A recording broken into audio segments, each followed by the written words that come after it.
जिसे छोटे कहते हैं, जिसे हम अपने नीचे रहने वाले व्यक्ति मानते हैं, बाहर का मानते हैं, थोड़ी सी चीज़ में, थोड़े से प्यार में वे एकदम समर्पित हो सकते हैं। लोग अपनों के लिए मरते हैं ना, मेरे बेटे के लिए, मेरी पत्नी के लिए, मेरे अपने घर वालों के लिए ये चीज़ें सब मिले।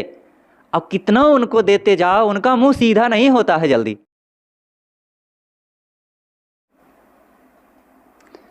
परम पूज्य श्री साहिब जी, पूजनीय संत समाज, सदगुरु कबीर साहिब जी की एक साखी है।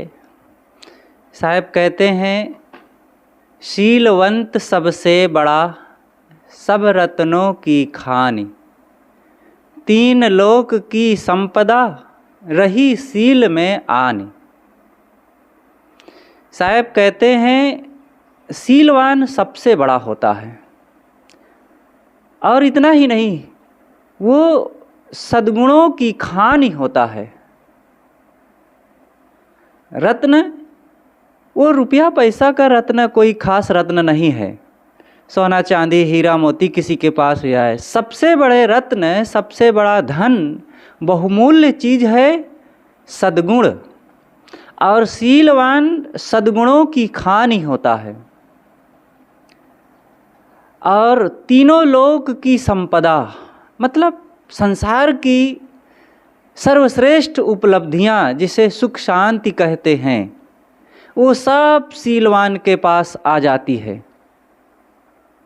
बड़ी प्यारी और बड़ी ही कल्याणकारी ये साखी है। सदगुरु कहते हैं, शीलवंत सबसे बड़ा। पहली बात है कि शीलवान, शीलवान कौन होता है? शील किसे कहते हैं? शील का मतलब होता है प्रेम, विनम्रता और समर्पण भाव से भरा हुआ जो मन का सद्भाव है, वही शील है। एक बार की बात है, गुरुदेव जी उन दिनों कबीर आश्रम प्रीतम नगर में रहते थे, और उनका जो शौचालय था वो ऊपर ही हुआ करता था। उनका अपना क्या, सार्वजनिक में ही जाते थे। सन 1977 से सन 98 तक गुरुदेव जी प्रीतम नगर कबीर आश्रम में रहे, और उनको निवृत्त होने के लिए अपना कोई टॉयलेट रूम नहीं था। वो सार्वजनिक में ऊपर जाया करते थे, रहते थे बीच के हिस्से में अपने रूम में, और जब भी जाना हो तो ऊपर जाते थे। तो एक दिन की बात, करीब शाम का समय 3 बजे रहे होंगे, वे शौच आदि से निवृत्त होकर के लौट रहे थे, और हम इधर से नीचे से ऊपर छत की तरफ जा रहे थे। जैसे दरवाज़ा पार किए, गुरुदेव जी आ गए और हमारे कंधे को पकड़ करके साथ में चलने लगे। हम नए नए थे उन दिनों, तो कुछ बातें कहने लगे, कुछ बात पूछे, कहें बोलो बेटा। हम बोल ही नहीं पाए, दृष्टि नीचे किए और शांत खड़े रह गए उनके चरणों की तरफ देखते हुए। तो हंसे, कहें शीलवश, इतना ही कहें शीलवश। तो वो जानते थे सब, हमको पता ही नहीं रहता था ये क्या भाव उत्पन्न हो रहा, हम बोल ही नहीं पाए कुछ। तो इतना ही कहें हंसे और कहें शीलवश। तो शील का मतलब ही होता है जहाँ प्रेम भी होता है, श्रद्धा होती है, समर्पण होता है, तो उसमें उस सहने की भी शक्ति होती है, धैर्य भी होता है, और सब कुछ होता है। ऐसा व्यक्ति गलत नहीं कर सकता है। शीलवान गलत नहीं करता और दूसरों की भलाई सोचता है, दूसरों के लिए कभी अन्यथा नहीं सोचता है, दूसरों की बातें सह लेता है, संतोष कर लेता है, त्याग देता है, मीठा बोलता है। ये शील का समवेत स्वरूप है। तो शीलवान बनना चाहिए। दूसरे कोई हमारा अपमान कर दें, गलत कर दें, शीलवान उसको सह लेता है। तो साहब कहते हैं, शीलवान सबसे बड़ा। जिसके हृदय में शील स्वभाव का प्रकाश होता है, निश्चित ही वो श्रेष्ठ है, क्योंकि उसके अंदर बड़ी पवित्रता है, बड़ी निर्मलता है, अनेक सद्गुणों के उत्पन्न होने की पूरी संभावना है, उसका अंतःकरण बड़ा कोमल है। इसलिए सबको ऐसा अपना मन बनाना चाहिए। लोग अपने नौकरों को, अपने घर में काम करने वालों को बात बात पर डांटते रहते हैं, उनका सम्मान नहीं कर पाते, उनसे मीठा नहीं बोल पाते, और कहीं वे गलती कर दिए तब तो क्या कहना। और लोगों की तो धारणा ये होती है अगर घर में कोई मेहमान आ जाए, अतिथि आ जाए, तो उस समय तो और बड़ा वो रोब दाब और कड़वे वचन बोलने लगते हैं। ये गलत बात है, ऐसा नहीं होना चाहिए। वे भी एक इंसान हैं, आपका काम कर रहे हैं, और उनको भी प्रेम चाहिए, सम्मान चाहिए। और जब आप उनसे प्रेम से बोलेंगे तो वो ज़्यादा काम कर देंगे, और जब आप उनके प्रति रूखा व्यवहार करेंगे, कटुता का व्यवहार करेंगे, अपमानजनक शब्द बोलेंगे, तो वो तो कोई बहुत साधक समर्पित तो वैसे है नहीं, वो पैसा के लिए काम कर रहे हैं। और जब उनको प्रेम सम्मान नहीं मिलेगा तब उनके अंदर छल उत्पन्न होने लग जाएगा, धोखाधड़ी उत्पन्न होने लग जाएगी, और फिर वे समय के साथ आपके लिए गलत सोचने लग जाएंगे। आपकी चीज़ों के लिए, आपके घर के लिए, आपके मान सम्मान के लिए वो कुछ का कुछ सोचने लगेंगे, और नुकसान हमारा होने लग जाएगा।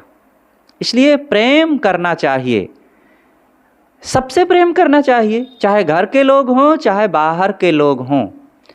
ये बात गुरुदेव जी को देखने में खूब आती थी। अक्सर गुरु जी के साथ बाहर जाना होता ही रहता था। साल में 4-6 बार 10 बार तक जब बाहर का भ्रमण पूरा हो तो गुरुजी आश्रम में आते थे, और आश्रम में जब भी आते थे तो आश्रम आने के पहले बुक बाइंडर जो था नौखेलाल जी, उसके लिए ज़रूर गुरुजी कुछ सोच करके चलते थे। और जैसे ही आश्रम में आवें, हाथ पैर धोवें, अथवा हाथ पैर धोने के पूर्व ही सामान गाड़ी से निकले तो कहें राम कुछ प्रसाद लाओ, और प्रसाद ले करके हमसे निकलवावें, और ले करके नौखेलाल जी के पास जाते थे। कहें बेटा देखो ये प्रसाद लो। और वो पुस्तकें जिल्दसाजी किया करते थे, सबसे पहले उसके पास जा कर के उसको ठीक से प्रसाद देते थे, वो बंदगी करते थे, पैर छूते थे, और 2 बात करके तब फिर संतों में जाते थे। भी संत लोग सब आते बंदगी करते थे। ये सदैव गुरु जी को देखा गया। ये तो उनके शिक्षाओं में, उनके उपदेशों में ही अनेक जगह वे लिखते ही रहते थे। ये बात कोई वो प्रयास करके उनको खुश करने के लिए नहीं, उनके स्वभाव में ये बातें हुआ करती थी। हमको भी उनकी इन बातों को सीखना चाहिए, जीवन में अपनाना चाहिए। कि जिसे छोटे कहते हैं, जिसे हम अपने नीचे रहने वाले व्यक्ति मानते हैं, बाहर का मानते हैं, अगर उनके प्रति आत्मीय भाव रखा जाए, अपनत्व दिखाया जाए, प्रेम सहानुभूति हमदर्दी दिखाया जाए, उनको कितनी खुशियाँ मिलेंगी। थोड़ी सी चीज़ में, थोड़े से प्यार में वे एकदम समर्पित हो सकते हैं। लोग अपनों के लिए मरते हैं ना, मेरे बेटे के लिए, मेरी पत्नी के लिए, मेरे अपने घर वालों के लिए ये चीज़ें सब मिले। अब कितना उनको देते जाओ, उनका मुंह सीधा नहीं होता है जल्दी। अब कितना उनको खुश करने के लिए चेष्टा करो, प्रयास करते रहो, लेकिन आए दिन मुंह फुला लेते हैं। लेकिन जो बाहर के लोग हैं उनको थोड़ा सा प्रेम सम्मान और चीज़ दे दो, वो एकदम वफादार हो जाते हैं। तो हमें इन छोटी छोटी बातों से बहुत कुछ प्रेरणा लेनी चाहिए। और ऐसे लोगों से अगर थोड़ी मोड़ी कोई चूक हो जाए, चाहे वो पराये लोग हों, चाहे घर में काम करने वाले हो, दूर के लोग हों, अथवा घर के ही अपने छोटे बेटे हो, नौकर हो, और कोई भी लोग हों, अगर उनसे कोई गलती हो जाए तो क्षमा करना चाहिए। क्षमा बहुत बड़ा सद्गुण है, ये भी शील है। शील के अंतर्गत क्षमा स्वभाव भी आता है। अपने प्रति गलत करने वाले को क्षमा कर देना, ये भी शील है। तथागत बुद्ध की वो घटना याद करें ये उनके जीवन में घटी घटना है, शायद कई बार घटी होगी। एक व्यक्ति आया। अब ऐसे निर्मल मासूम लोगों को भी लोग कटु बोलने में, गालियां देने में, अपमान करने में पीछे नहीं रहते हैं। ये तो खूब देखा गया। गुरु जी के भी जीवन में बार बार गुरुदेव जी के जीवन से जुड़ी हुई घटनाएं याद आ जाया करती हैं। गुरु जी के जीवन में भी देखा गया कि ऐसे मासूम, निर्मल, सबके हितैषी, सबका उपकार करने वाले, सबको मार्गदर्शन देने वाले जो महापुरुष थे, उनका भी अपमान करने वाले, उनको भी गिराने वाले, उनका भी नुकसान सोचने वाले लोग होते। और साधारण लोग नहीं, ऐसा नहीं कि कोई तुच्छ स्वभाव, तुच्छ बुद्धि वाले, अरे ऐसा जो करे वो तुच्छ बुद्धि का है, लेकिन फिर भी वो समाज में प्रतिष्ठित लोग भी ऐसा करते थे। क्योंकि ईर्षा भाव जहाँ आती है तो फिर ऐसी ही बुद्धि बनती है।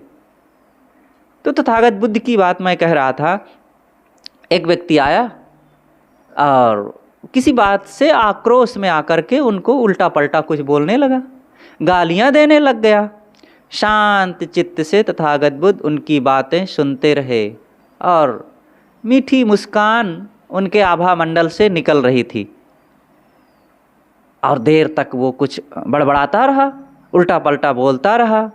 फिर जब बोल चुका तो बुद्ध शांत होकर के कहते हैं कि तुम्हारे घर में कभी कोई मेहमान आते हैं कि नहीं? कहे हाँ आते हैं। कहे फिर तो ज़रूर उनका कुछ स्वागत करते होंगे आप? कहे हाँ करता हूँ। मिठाइयाँ खिलाते होंगे? कहे अवश्य मिठाइयाँ खिलाता हूँ और भी अच्छी चीज़ें खिलाता हूँ। कहे अगर वे ना लें वो मिठाइयाँ या कोई भी चीज़ उनको दो, स्वागत की चीज़ दो, और वो ना लें तो फिर वे चीज़ें किनकी होती हैं? कहे मेरी होती हैं। कहे ऐसे ही मेरे साथ भी हो रहा है।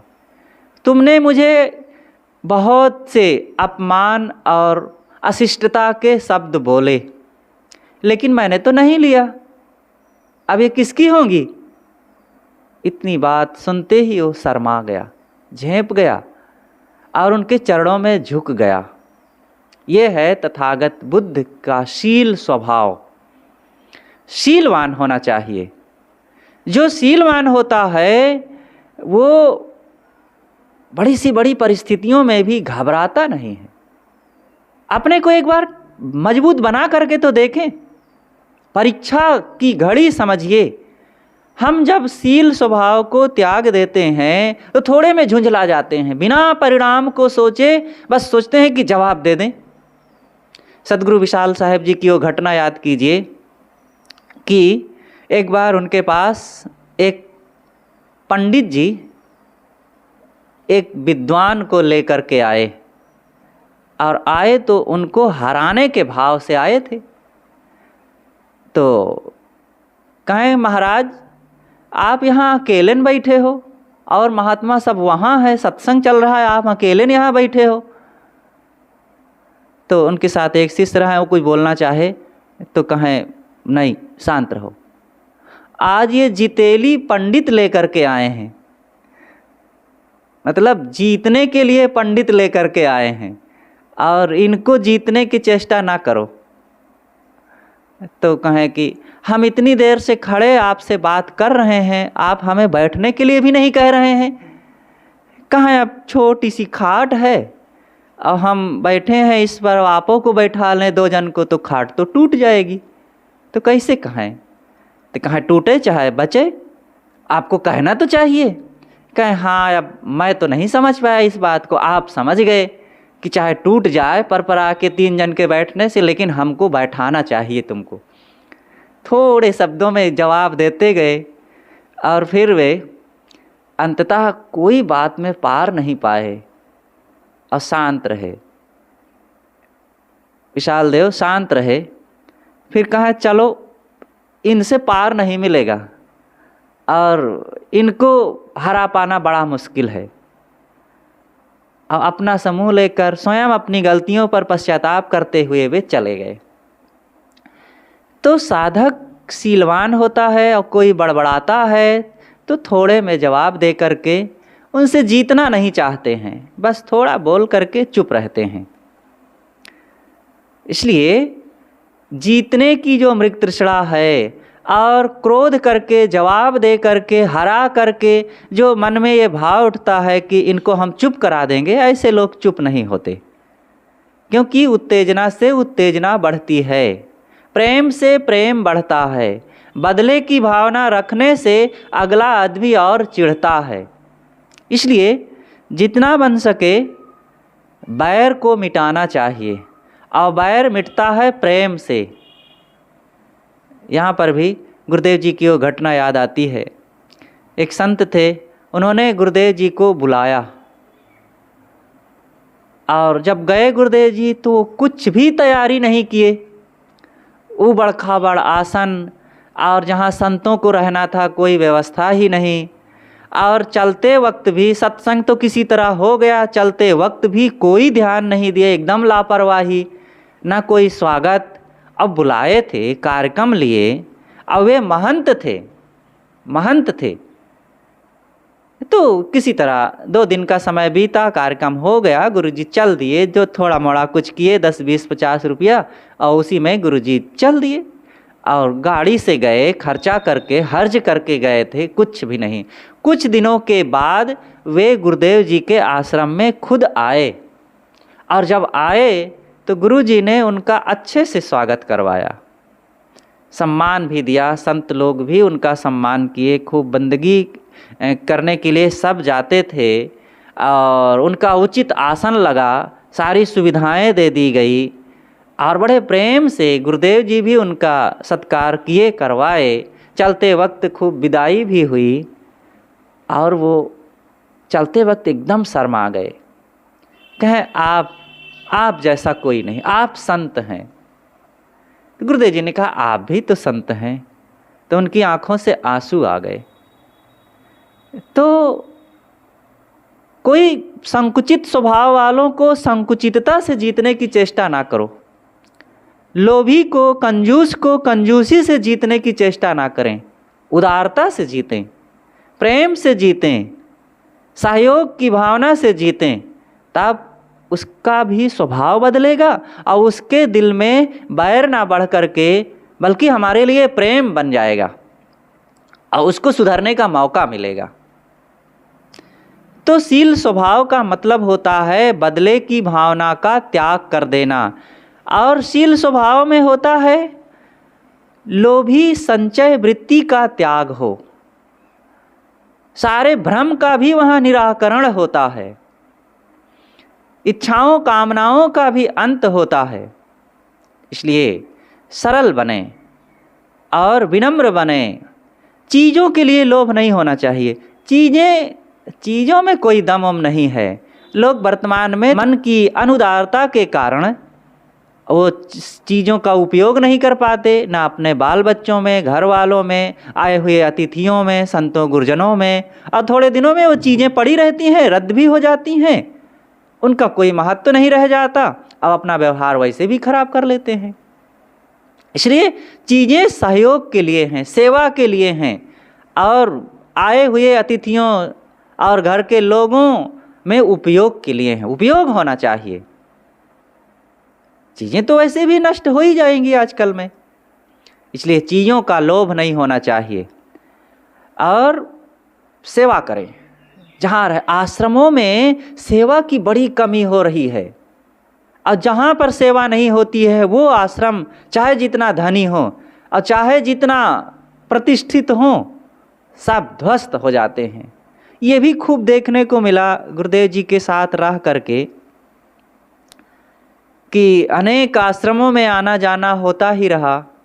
जिन आश्रमों के संत ये सोचते रहे कि अरे भंडारा करेंगे, सेवा करेंगे, लोगों को बुलाएंगे तो बड़ी मेहनत करना पड़ेगा, कहाँ इतना कर पाएंगे, और लोग आएंगे, खर्चा लगेगा, और फिर बड़ी बड़ी जिम्मेदारियां लेना पड़ेगा, और कुछ नहीं करते थे। ना संतों को बुलाते थे, ना भक्तों को बुलाते थे, ना सेवा अपने आश्रम में कुछ करते थे, तो लोगों का आना घट गया।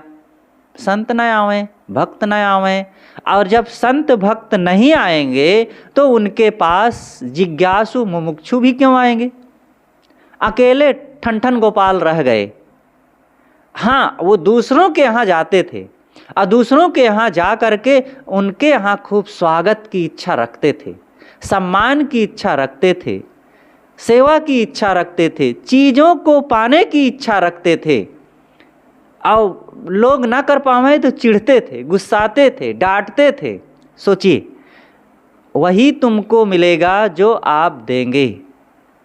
और जब आप इच्छा रखेंगे पाने की और अपनी तरफ से देंगे नहीं तो उसके बदले में क्या होगा? हमारा नुकसान होगा, हमारी हानि होगी, मन की हानि, स्वभाव की हानि, आश्रम की हानि, व्यवहार की हानि होगी। और ऐसी स्थिति में उन आश्रमों को देखा गया कि वहाँ भक्त तो आते ही नहीं, कोई संत भी नहीं आए, उनके शिष्य भी नहीं बने और वे आश्रम ध्वस्त जैसे होते गए। वे मुख्य महाराज जी चले गए, संत चले गए, उनके शिष्य जो रहे आपस में लड़ाकू झगड़ालू बन करके और वैसे साधारण किसी तरह जिंदगी जीते रह गए। इसलिए जैसा भी हो, जितना भी हो, आश्रमों में सेवा होनी चाहिए, उदारता होनी चाहिए। जो है जितना है उसी में सेवा की भावना रख करके आए हुए अतिथियों का सम्मान करें, स्वागत करें, खाएं खिलावें, जो जानते हैं वो ज्ञान सुनावें। कोई ज़रूरी है बड़े विद्वान हो जाएं तभी हम बड़ी बड़ी बात कहें और उनको लच्छेदार भाषा में ही सुनावें, खूब खुश हो जाएं तबे हम कुछ सुनाएं? ज्ञान रहनी साधना से संपन्न जो बात हम कहेंगे अपनी भाषा में, वही सत्संग होगा, वही ज्ञान होगा और उसी से लोगों को खुशियाँ मिलेंगी। इसलिए हमारे पास जो है वो देना सीखें और जो देता नहीं है उसका जो रहता है वह भी छिन जाता है। इसलिए सारे भ्रम का त्याग करें, ये मृग तृष्णा में ना रहें कि जो हमें मिल रहा है वो हमारे पास बना रहेगा। देने से बढ़ता है, ये नियम है, जमीन का नियम देख लो। बिना दिए जमीन से कुछ नहीं मिलता है। जमीन में थोड़ा बीज फेंक आओ, मिट्टी में ढांक आओ और मिलाया आओ मिट्टी में, और फिर वो मिट्टी हमें कई गुना के रूप में देती है। अरे यहाँ तक बोरिंग में भी देखो, बोरिंग से पानी निकालना है तो पहले डालना पड़ता है उसमें पानी ना। जब मोटर चलाने के पूर्व बिना पानी भरे मोटर चला दो, कई बार पानी नहीं निकलता है, उसमें भरना पड़ता है तब पानी निकलता है। बिना दिए वृक्षों की पहले सेवा करनी पड़ती है, खाद पानी निराई गुड़ाई और सब कुछ दो तब फिर उससे फल मिलते हैं। गाय को पहले खिलाओ तब दूध मिलता है। बाल बच्चों को 10-20 साल पहले पालो पोसो, पढ़ाओ लिखाओ और संस्कारी बनाओ, तब उनसे सेवा कुछ मिलती है, वो भी नहीं मिलती है। दे नहीं अब पाने की लंबी इच्छा रखे, कैसे मिलेगा? अपने शिष्यों को संस्कारी ना बनावें, उनको ज्ञान विचार ना सिखावें, उनके साथ मेहनत ना करें, उनको प्रेम उदारता ना सिखावें और फिर आशा ये रखें कि वो ऐसी सेवा करें, ऐसे बात बोले, ऐसे व्यवहार करें, कैसे कोई करेगा? जो हम चाहते हैं वही देना सीखें। जो अपने जीवन में काटना चाहते हैं वही दूसरों के जीवन में बोना सीखें। बोवें, वो कर्म बोवें, वो संस्कार बोवें, सेवा सद्भाव बोवें, अपने आप वो सब मिलेगा हमें। तो हमें भ्रम में ये नहीं रहना चाहिए कि जो चीज़ें हमारे पास है वो बनी रहेंगी। भ्रम की बात आती है तो गुरुदेव जी के छत्तीसगढ़ की घटना पुनः याद आती है। एक बार, वो बहुत पुरानी घटना है, सन 1960 के आसपास की बात है। सकरी, जहाँ पर श्री गुरुचेतन साहिब जी का आश्रम है, सकरी में गुरुदेव जी थे और बुगुल भगत जी एक रहे, उनको हमने देखा है, बहुत अच्छे थे, बड़े योग्य थे। उनकी एक बेटी, वो बहुत बढ़िया, कई बार वो गुरु जी कार्यक्रम कराती रही, बड़ी समर्पण भाव की, बड़ी तेज तर्रार रहें। तो कई लोग, वो सब बड़े पुराने भक्तों में भी कहीं कहीं हमारे सामने तक जो रहे, परिचय होता रहा। बड़े उनकी समझदारी, गंभीरता, उदारता, सेवा भाव, गुरुदेव जी के लिए समर्पण भाव, वो सब देखने को मिलता था। आज भी एक दो माताएं हैं, जीवन भर अनन्य भाव उनका रहा, श्रद्धा निष्ठा रही। कंवर गांव की यशोदा माता, एक करगा गांव की जो खास इंदल गौटिया, ये सब लोग जो रहे समर्पित, गुरु जी के ज़माने के जो भक्त रहे, उनकी बेटी रही। आज वो जीवित हैं अभी और बूढ़ी हैं। हम उधर जाते हैं तो उनसे मिलने ज़रूर एक बार जाते हैं। बड़ा भाव रखती हैं। आज भी वे संतों के लिए, छोटे छोटे बच्चे संतों के लिए भी बड़ा प्रेम रखती हैं। बूढ़ी हैं।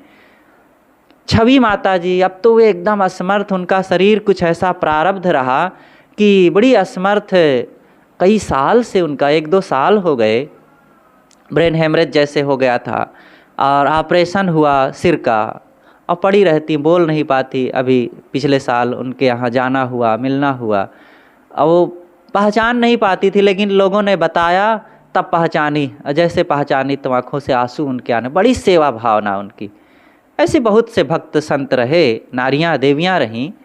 तो सकरी गांव में थे, तो एक गांव से दूसरे गांव सुबह सुबह जाने का समय हुआ, तो गांव के करीब 50 भक्त नर नारी विदा करने के लिए चले। वो पैदल का ज़माना था और गुरुदेव जी के साथ में बड़े गुरु जी भी रहे और करीब 20 से 25 संत रहे सब, और सब चले। भक्त लोग संतों का सामान लिए, गुरु जी भी चले। बड़े गुरु जी कुछ आगे चले गए थे और गुरु जी चले। जब चले थोड़ा आगे बढ़े तो भक्तों से कहते, भाई तुम लोग कहाँ इधर लिए चले जा रहे हो? कहे, साहब अगले गांव का रास्ता इधर से ही है, पगडंडी रास्ता हुआ करता था। और छत्तीसगढ़ में सड़कें नहीं, हमारे समय तक सड़कें बहुत कम रही, और जो रही तो भारी टूटी हुई। उस समय सड़क थी ही नहीं, धूल का रास्ता होता था, और बैलगाड़ी उस रास्ते में चल चल करके इतना धूल बन करके वो धूल बह जाती अथवा उड़ जाती। खेत ऊंचे होते थे और रास्ता नीचे हुआ करते थे, और 1-1 फीट कहीं कहीं धूल हुआ करती थी। तो वो रास्ता धूल तो नहीं था, समतल भाठा के रास्ते से चलना था। आगे देखे, गुरु जी कहाँ तुम लेकर जा रहे हो? इधर सामने तो पानी भरा हुआ है, इधर रास्ता कहाँ है? कहें, साहब पानी नहीं है, रास्ता है। कह रहे हो, साफ दिख रहा है, पानी झलझला रहा है। कहें, साहब वो एक घास है और घास फूली हुई है, और दूर से लगता है कि पानी, एकदम मैदानी भाग था और फूल लगे हुए थे, सामने से सूरज चमक रहा था, सुबह का समय था, और पानी तालाब का सरोवर जैसे लहराता हुआ दिख रहा था। आगे जब बढ़े देखे सचमुच ये घास ही घास है। तब पहली बार कहा, ये मृग तृष्णा है। ऐसे ही भ्रम होता है, जैसे धूप की लहरियों में मृग को भ्रम होता, हम लोगों को भी दिखता है, ऐसा लगता है सामने पानी भरा हुआ है। वैसे वहाँ उस धूप के कारण सामने जमीन पर घास के फूलों में पानी का भ्रम हुआ। ऐसे ही जीवन में सुख का भ्रम होता है, इन भोगों में, प्राणी पदार्थों में सुख का भ्रम। और ये सुख का भ्रम पाल करके व्यक्ति अन्यथा करता है। इसलिए भ्रम ना पालें। सत्संग में जा कर के, गुरु संतों के ज्ञान को अपना करके, साधना करके, मन इंद्रियों में संयम ला करके सारे भ्रम का निराकरण करना चाहिए। कुछ साथ रहने वाला नहीं है। जिनमें हम भूले हुए हैं, फूल रहे हैं और सुख मान करके अन्यथा सोचते और करते हैं, वो साफ 4 दिन में गायब हो जाएगा, पानी की भांति बह जाने वाला है। इसलिए कभी भी कुछ भी गलत ना सोचें, गलत ना करें, और नहीं तो परिणाम में केवल दुख दुख मिलेगा। इस प्रकार से मैंने सदगुरु कबीर साहब जी की वो साखी कहा कि सीलवंत सबसे बड़ा, सब रत्नों की खान, 3 लोक की संपदा रही सील में आन। तो हम सबको शीलवान बनना चाहिए। शील स्वभाव में छोटे छोटे सद्गुणों का समावेश होता है, और वो छोटे दिखते हैं, लगते हैं, लेकिन बहुत ही आवश्यक होते हैं। जैसे दूसरों का सहयोग कर देना, दूसरों के प्रति विनम्र रहना, ज़रूरत पड़ने पर दूसरों की चीज़ों को दे देना, उनसे मीठा बोल देना। जैसे हम कहीं जा रहे हैं, किसी की रुमाल गिर गई और उसको उठा करके हम उनके हाथ में पकड़ा दें, ये शील स्वभाव है। कोई बड़ा काम थोड़े कर दिए हैं, लेकिन इस शील स्वभाव से अगले के मन में कितना प्रेम जग जाएगा। वो जा रहे थे रास्ते में और देखे कि कांटा पड़ा हुआ है, उठा करके कांटा को, पत्थर को सड़क के किनारे कर दिए, बाहर हटा दिए। कितना बड़ा छोटा सा काम है, लेकिन यह काम कितना महत्वपूर्ण है। हमारे इस काम के कारण बहुत लोगों को चोट लगने से बच जाएगी, उनकी रक्षा हो जाएगी। हमारे अंदर में दूसरों के लिए एक सेवा का भाव हो गया, ये सेवा हो गई। कहीं भी रहें, अशील का बड़ा गहरा भी अर्थ होता है। अखबार में छपा हुआ कभी पढ़े होंगे कि अमुक लड़की का अमुक लड़के ने शील भंग कर दिया। शील भंग कर दिया का मतलब उसका सदाचार नष्ट कर दिया। तो ये भी एक शील है, शील का पालन करें। तो सदगुरु कबीर साहब जी की एक जो साखी है कि शीलवंत सबसे बड़ा, शीलवान सबसे बड़ा होता है। सारे सद्गुणों का उसका अंतःकरण भंडार होता है। इसलिए हम अगर शीलवान बनते हैं तो सारी सुख, शांति, सद्गुण, सदाचार हमारे जीवन में आ जाएंगे। तो यह स्वभाव हम सबको भी अपनाना चाहिए। अपनी बातें यहीं पर मैं समाप्त करता हूँ। बोलिए सद्गुरुदेव की जय।